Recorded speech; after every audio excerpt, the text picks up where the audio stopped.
Najvýznamnejšou udalosťou marca je pre žiakov i učiteľov na stredných školách nepochybne písomná forma maturitnej skúšky zo slovenčiny, cudzích jazykov i matematiky. Tento rok to nebolo inak. Zo slovenského jazyka maturanti na banskobystrickej hotelke písali test a slohovú prácu v útorok 12. marca a v stredu 13. marca si rovnakými formami otestovali svoje vedomosti a schopnosti z anglického jazyka. Z matematiky sa tento školský rok maturovať neodvážil ani jeden žiak.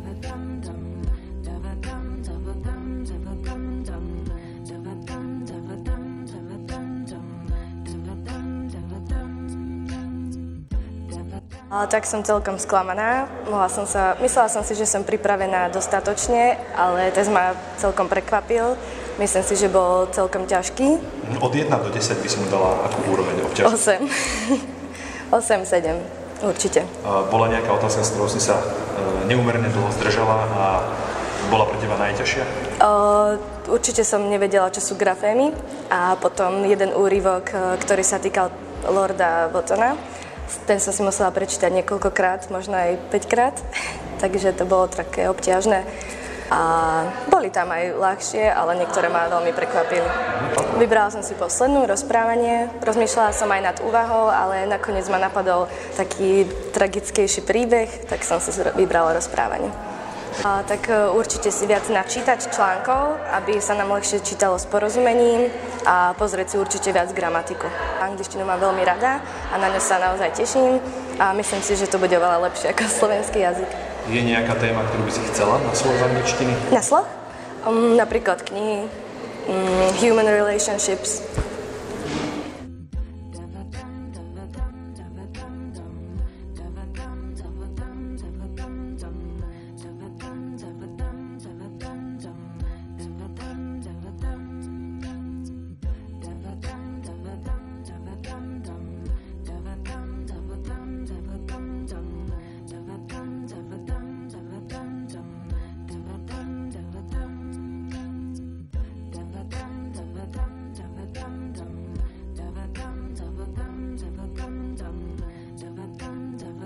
No, na angličtinu som sa nepripravovala pomerne vôbec, urobila som si iba jeden test a nemyslím si, že by som sa musela nejak špeciálne na to pripravovať, keďže nie som ten typ, ktorý by to nezvládol. Tak test nebol pre mňa aspoň nejak veľmi obťažný, možno pre niekoho by bol, ale ja som s tým nemala žiaden problém, takže... No, témou bol šport a keďže ja sa veľmi v športe nevyznám, tak mi to robilo celkom takú obťaž, ale myslím si, že som sa vynašla. Myslím si, že pre mňa osobne bola slovenčina určite ťažšia, pretože tam boli také záľudné otázky, veľmi komplikované dosť, aj na rozmýšľanie, preto ja by som sa hodnotila, že táto angličtina bola pre mňa určite ľahšia. Čo by som poradila? Neviem, ja som sa napríklad učila veľmi slovenský jazyk a z mojich vedomostí som využila tak 20% z toho, čo som sa učila, takže ťažko povedať.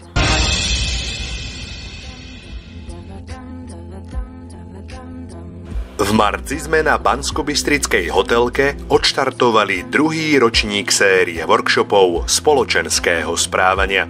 Keďže sme jediná stredná škola v Banskej Bystrici, ktorá pripravuje študentov v predmete spoločenská komunikácia, animácia v hoteli a v práci so zákazníkom, obsluhe, zdvorilom uvítaní, boli sme práve my oslovení na vypracovanie workshopu s danou tematikou. Žiakov odboru Hotelová akadémia téma zaujala a prijali ju ako výzvu vyskúšať si v praxi svoje slušné vystupovanie, animačné schopnosti a odborné i komunikačné zručnosti. V koordinácii s vyučujúcimi navrhli pracovný tím, aktivity a program workshopu, ktorý tento raz ponúkli žiakom základnej školy Radvanská.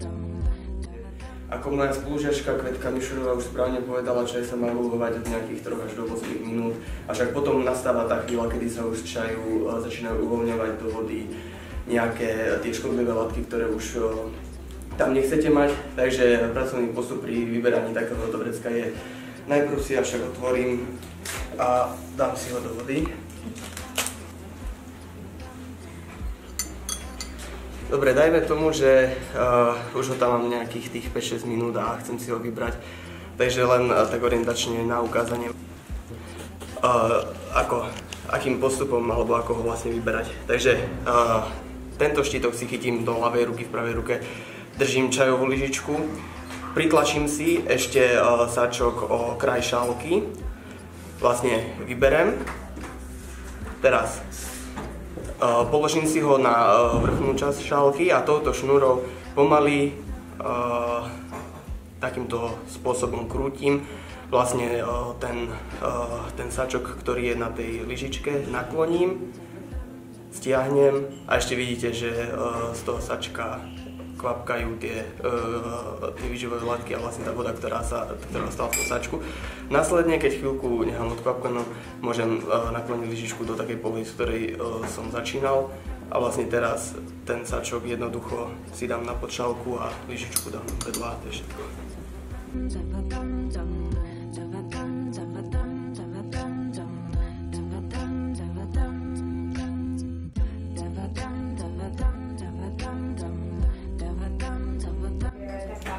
Záležitosť, ktorú nie všetci vedia, ako sa správne doma prvý sa pozdraviť a podávať ruky, tak si to skúsime vysvetliť. Takže prvá situácia je klasické neformálne stretnutie s kamarátom, priateľkou alebo podobne. Takže je tu muž a žena.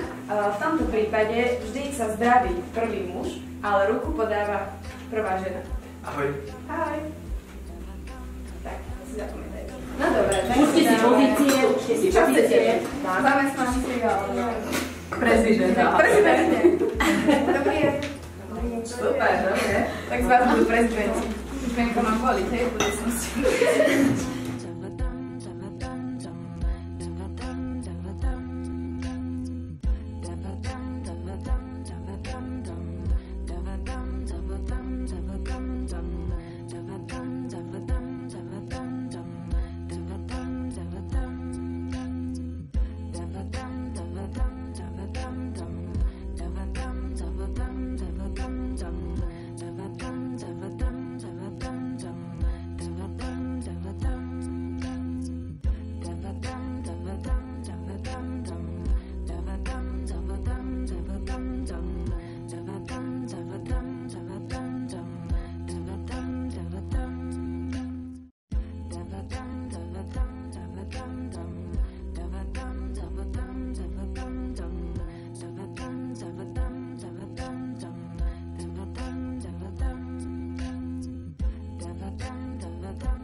Dnes sme robili pre deti workshop spoločenského správania pre základné školy.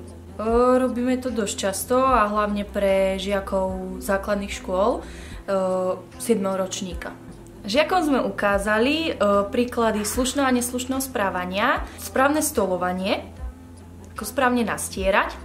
Na dnešnom workshope sme si pre deti pripravili rôzne súťaže, ako napríklad súťaž v nastieraní alebo súťaž v určovaní pohárov na rôzne nápoje. Ďalej sme si pre nich pripravili scénky, ktoré sme im predviedli a neskôr si mohli ísť aj oni vyskúšať tú rolu čašníka a vžiť sa do tej situácie, ako to všetko prebieha. A na záver sme si pre nich pripravili vedomostný kvíz, kde sme si overili, že kto ako dával pozor a čo si vlastne z dnešného workshopu odniesli. A musím poznamenať, že boli veľmi šikovní, čiže nám asi rastie konkurencia. A tešíme sa na workshopy so žiakmi z ďalších základných škôl. Vo štvrtok 21. marca sa klokanilo na 4 kontinentoch na Zemeguli a rovnako tak aj na našej škole.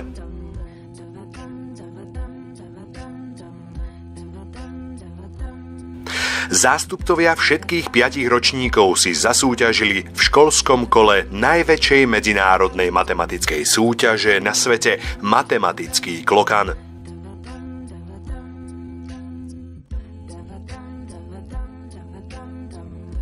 Tento rok sa do súťaže prihlásilo dohromady 71 277 účastníkov.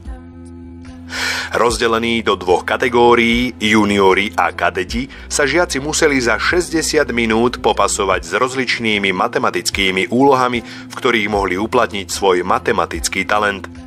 Svoje mozgové bunky potrápili určite všetci a už teraz sa nevedia dočkať výsledkov. Veríme, že s nimi budú spokojní hlavne oni sami.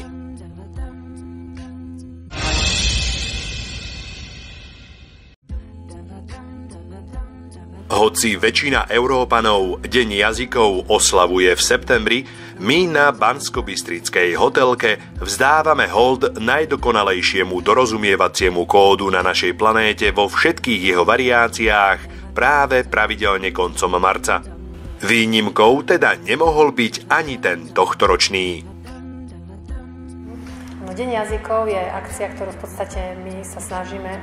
ktorou sa my snažíme pritiahnuť žiakov k učeniu sa cudzích jazykov a snažíme sa im vysvetliť, že ten cudzí jazyk nie je strašiak a chceme, aby dokázali pochopiť, že keď budú na našej škole sa učiť viac jazykov a aj oni ako osoby budú ovládať viac jazykov, že je to iba v ich prospech. Deň jazykov organizujeme na našej škole už niekoľko rokov a našou snahou je ukázať, aby žiaci mali lepší vzťah k učeniu sa cudzích jazykov a aby to bola pre nich zábavnejšia forma, aby to nebrali iba ako nejaké drilovanie cudzích slov alebo nejakých fráz alebo nepravidelných slovies. Irregular verbs. Podstatou Dňa jazykov je pre nás ako pre učiteľov vypracovanie určitých úloh, ktoré sú väčšinou v zábavnej forme. Môžu to byť nejaké krížovky, sú to určité cvičenia, kde sa snažíme dať im trošičku inú slovnú zásobu, za akú sa bežne stretávajú.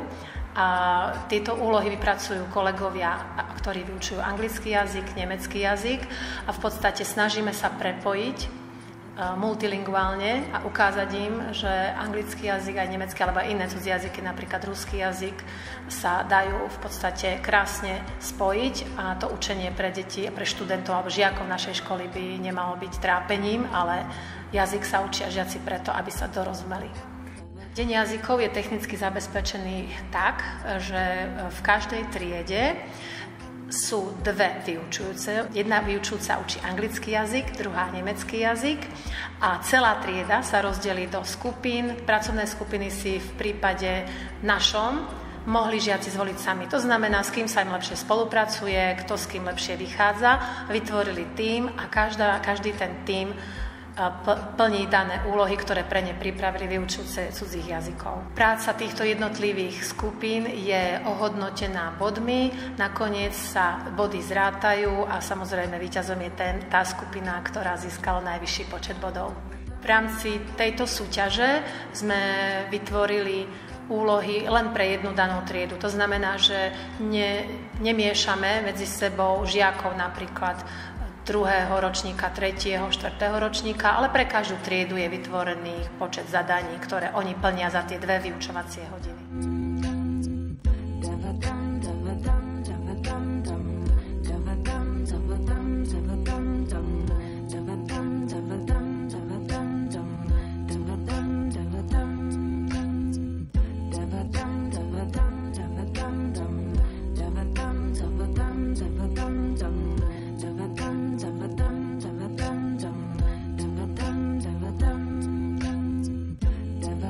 Podľa mojej skúsenosti žiaci boli veľmi pozitívne naladení, páčilo sa im to a v triede, v ktorej som ja pracovala s mojou kolegyňou nemčinárkou, to deti chválili a vraveli, že im by sa páčilo, keby sa to dalo organizovať aj častejšie.